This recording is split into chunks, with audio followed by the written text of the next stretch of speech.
SG Reads. Hello fellow travelers, my name is SG and welcome to the channel. Today we'll be continuing on with Dante, Canto 33. And last time we saw Virgil and Dante, they were making their way across a frozen plain. Kind of like a lake of ice, but their heads sticking out along with bodies still being stuck in the ice. And they kept meeting different people, but each one was a little more harsh than the other. They were all currently aware of why they were there and just didn't really care. And much more just wanted acceptance that it happened and that there was nothing else they could do about it. And there we meet two skulls that Virgil and Dante are going to question as of right now. Alright then, let's move on, shall we?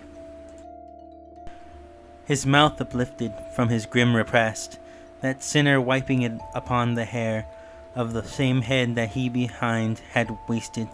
Then he began, "Thou wilt and I renew the despot grieve, which wrings my heart already, to think of only error, in I speak of it. But if my words be seemed, that may bear fruit of infamy to the traitor whom I gnaw, speaking and weeping shalt thou see together. I know not who thou art, nor by what mode thou hast come down here. By a Florentine thou seemest to me truly, when I hear thee. Thou hast to know I was Count Uguenino, and this one was Ruggieri, the Archbishop. Now I will tell thee why I am such a neighbor. That by effect of my malicious thoughts, trusting in him, I was made prisoner, and after put to death, I need not say. But nevertheless, what thou canst not have heard, that is to say, how cruel was my death. Here shalt thou know if he has wronged me, a narrow performation in the mew, which bears because of me the title of famine, and in which others still must be locked up, had shown me through its opening many moons, already when I dreamed the evil dream, which of the future rent for me the veil. This one appeared to me as lord and master, hunting the wolf and whelps upon the mountain, for which the Pisans cannot look a see, with sloth hounds gaunt and eager and well trained, Guardani with Sansedin and Lanfanaci he had sent out before him to the front. After brief course seemed unto me forspoken, the father and the sons, and with sharp terse, it seemed to me I saw their flanks ripped open.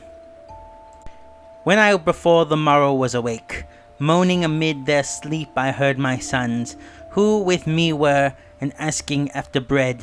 Cruel indeed art thou, if yet thou grieve not, thinking of what my heart foreboded me, and weepest thou not what art thou wont to weep at.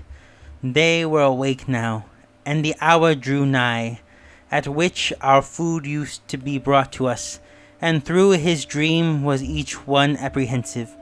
And I heard locking up the door under of the horrible tower, whereat without a word I gazed into the faces of my sons. I wept not, I within so turned to stone.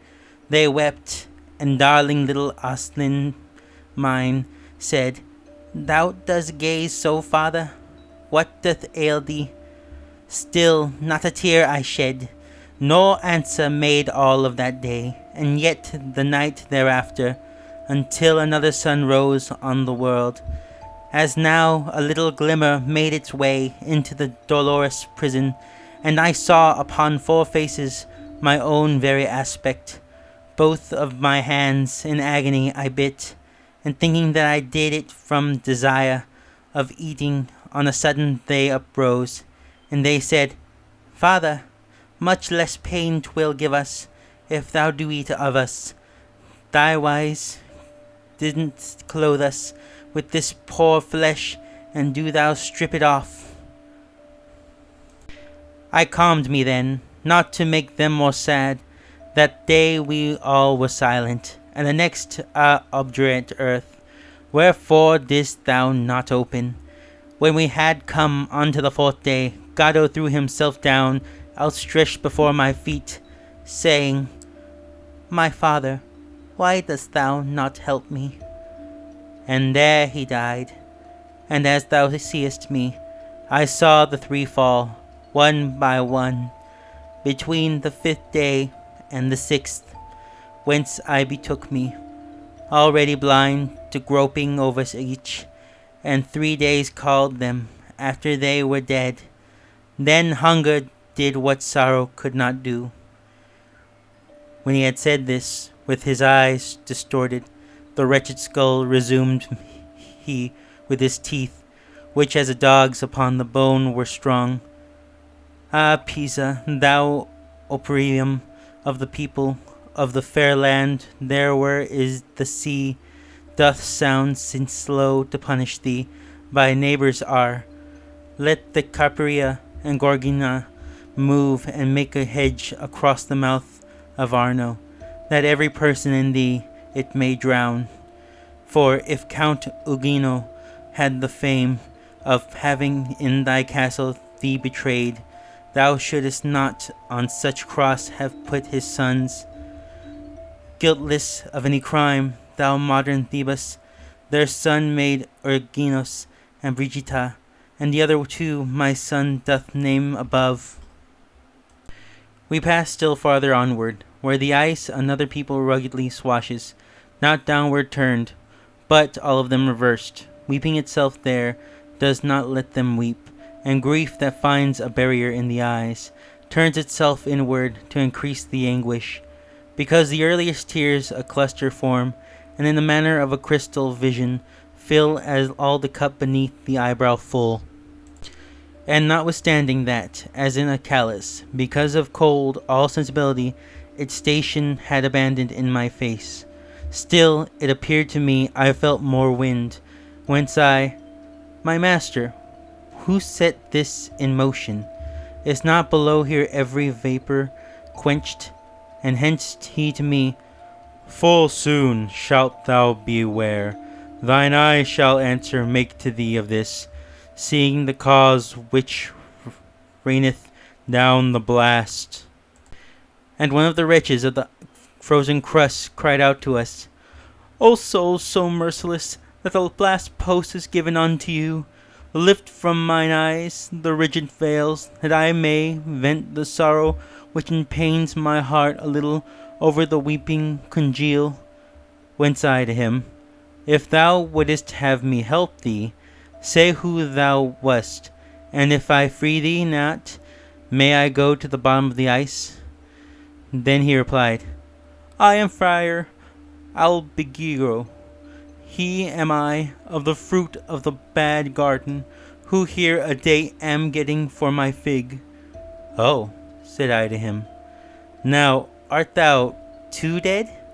And he to me, how may my body fare up in the world? No knowledge I possess. Such an advantage has the potagemia, and the oft times the soul descendeth here, sooner than Archuopos in motion sets it, and that thou mayest more willingly remove from off my countenance, thou glazy eyes, these glacy tears, known that as soon as any soul betrays, as I have done, his body by a demon is taken from him, who thereafter rules it unto his times, who wholly been revolved, itself down rushes into such a cistern, and still perchance above appears the body of yonder shade that winters here behind me. This thou shouldest know, if thou hast just come down. It is Ser Brancandi Aurea, and many years have passed away since he was thus locked up. I think, said I to him, thou dost deceive me, for Branca di Orio is not dead as yet, and eats and drinks and sleeps and puts on clothes. In mount above, said he, of Malabanc, there where is boiling and tenacious pitch, as yet to hand Michael Zanchi not arrived, then this one left a devil in his stead, in his own body, and one near of kin, who made together with him the betrayal. But hitherward stretch out thy hand forthwith, open mine eyes, and open them I did not. And Teru to him was courtesy. Ah, Genesis, ye men of variance, with every virtue full of every vice, wherefore are ye not scattered from the world? For with the vilest spirit of Ramanga I found of you one such, who for his deeds in soul already in cocytus bathes, and still above in body seems alive. Alright, now that we read the chapter, let's talk about it, shall we? Here, Virgil and Dante are still on the last circle. They're still making their way to the final stretch of it all. And there they meet a skull eating another skull. And they ask the one eating the other skull, why are you doing this? What is the point of it? And he says that this is just his punishment, because in life he wrongly imprisoned me and my 3 kids, and we starved to death in his prison cell. So from now on, I'm the one eating him for all eternity until my hunger is situated, and it's never going to be situated. We then go on to meet another person who claims to know about a certain ruler that Dante is familiar with, currently running the country that Dante is from, and claims that it's not really the guy, it's a demon. And if you help him open his eyes, he can show you things that you could never see before. Dante, not really wanting to take that risk, just moves on and leaves this spirit to his own thing. Alright, I hope you guys enjoyed this chapter. This was definitely an interesting one. I did like this one a lot, actually. And please come back again next week. We should be on our final chapter, I believe, and where this all kind of closes up. Alright, I hope you guys enjoyed it. Thanks for watching. Please leave a like and comment and subscribe down below. I'd really appreciate it if you subscribe. And yeah, see you guys next time. Bye.